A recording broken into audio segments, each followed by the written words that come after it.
बिस्मिल्लाहिर्रहमानिर्रहीम। जी नाज़रीन, आज हम मौजूद हैं टोबा टेक सिंह के नवाही इलाक़े में, जहां मज़दूर डे की बजाय आज मज़दूर भरपूर तरीके से अपनी मज़दूरी कर रहे हैं। आइए इनसे बात करते हैं कि इसकी वजह क्या है। आज गवर्नमेंट की तरफ से लेबर डे मनाया जा रहा है और जगह जगह पर रैलियाँ निकाली जा रही हैं कि आज मज़दूर डे है, मज़दूरों का आलमी दिन है।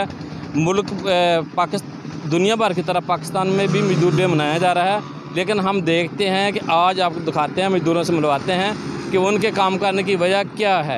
आइए, आज मज़दूरों की छुट्टी का देना मेरा पढ़े लिखे बंदे बहुत जानते, मैं इन मामले नहीं जानता जी। आपको मज़दूर मिलाते हैं, देखें ये सारे का सारा वर्क हो रहा है, किस हद तक मज़दूरी कर रहे हैं।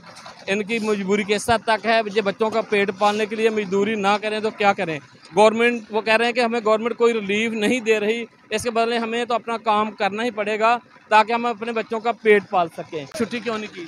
मजबूरी जानवर रखे आ, उन्हें तूड़ी लैनी आ बच्चों की खातर। ਜੇ ਛੁੱਟੀ ਕਰ ਲੈਂਦੇ ਫਿਰ ਤੁਹਾਡਾ ਗੁਜ਼ਰ ਬਸਰ ਨਹੀਂ ਹੁੰਦਾ? नहीं ਸਾਡੀ ਮਜਬੂਰੀ ਆ, ਸਾਨੂੰ ਛੁੱਟੀ ਨਹੀਂ ਕਰਨ ਦਿੱਤੀ। ਹਾਂਜੀ, ਬੱਚਿਆਂ ਦਾ ਭੇਜ ਨਹੀਂ ਪੂਰਾ ਹੁੰਦਾ ਜੀ।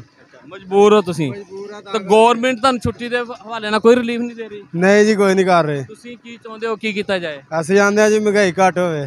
ਹਾਂਜੀ ਅੱਜ ਦੇ ਦਿਨ ਦੀ ਮਜ਼ਦੂਰੀ ਦਿੱਤੀ ਜਾਏ। ਹਾਂਜੀ ਇਹ ਸਾਡਾ ਮੁਤਾਲਬਾ ਜੀ। ਤੁਹਾਨੂੰ ਕੋਈ ਰਿਲੀਫ ਗਵਰਨਮੈਂਟ ਦੀ ਤਰਫੋਂ ਨਹੀਂ ਮਿਲ ਨਹੀਂ, ਕੋਈ ਸ਼ਾਨ ਨਹੀਂ ਮਿਲ ਰਹੀ ਜੀ।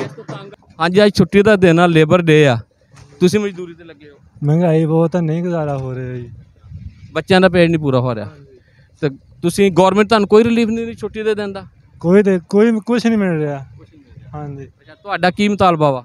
ਸਾਡਾ ਇਹ ਮੁਤਾਲਬਾ ਮਹਿੰਗਾਈ ਤੇ ਜਰਾ ਕੰਟਰੋਲ ਕੀਤਾ ਜਾਵੇ। ਹਾਂਜੀ, ਮਜ਼ਦੂਰੀ ਕਰ ਰਹੇ ਹਾਂ ਜੀ, ਬੱਚਿਆਂ ਵਾਸਤੇ ਜੀ, ਪੇਟ ਪੂਜਾ ਕਰਨਾ ਹੈ ਜੀ।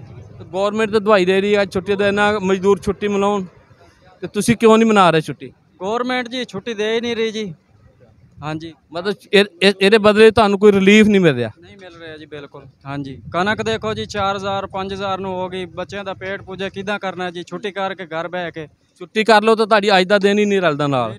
ਇਹ ਮਜਬੂਰੀ ਤੁਹਾਡੀ। ਹਾਂਜੀ, ਮਜਬੂਰ ਹੋ ਕੇ ਕੰਮ ਕਰ ਰਹੇ ਹੋ। ਤੇ ਇਹ ਜਿਹੜੀ ਛੁੱਟੀ ਆ ਸਿਰਫ ਇਹ ਕਾਗਜ਼ਾਂ ਦੀ ਹੱਦ ਤੱਕ ਮਨਾਈ ਜਾ ਰਹੀ ਆ ਜਾਂ ਰੈਲੀਆਂ ਦੀ ਹੱਦ ਤੱਕ ਮਨਾਈ ਜਾ ਰਹੀ ਆ? ਮੌਕੇ ਤੇ ਤੁਹਾਨੂੰ ਜਾਂ ਗਵਰਨਮੈਂਟ ਕੋਈ ਰਿਲੀਫ ਕਿਸੇ ਕਿਸਮ ਦਾ ਨਹੀਂ ਦੇ ਰਹੀ ਜੀ। ਦਿੰਦੀ ਹੁੰਦੀ ਤਾਂ ਅਸੀਂ ਇੱਥੇ ਕਾਹਦਾ ਆਉਣਾ ਸੀ।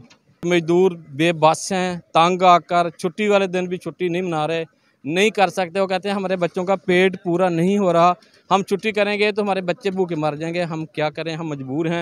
गवर्नमेंट छुट्टी के नारे दावे करती है, लेकिन हमें कुछ फराहम नहीं किया जा रहा, हमें कुछ भी हमारी हेल्प, कुछ भी हमें रिलीफ नहीं दिया जा रहा।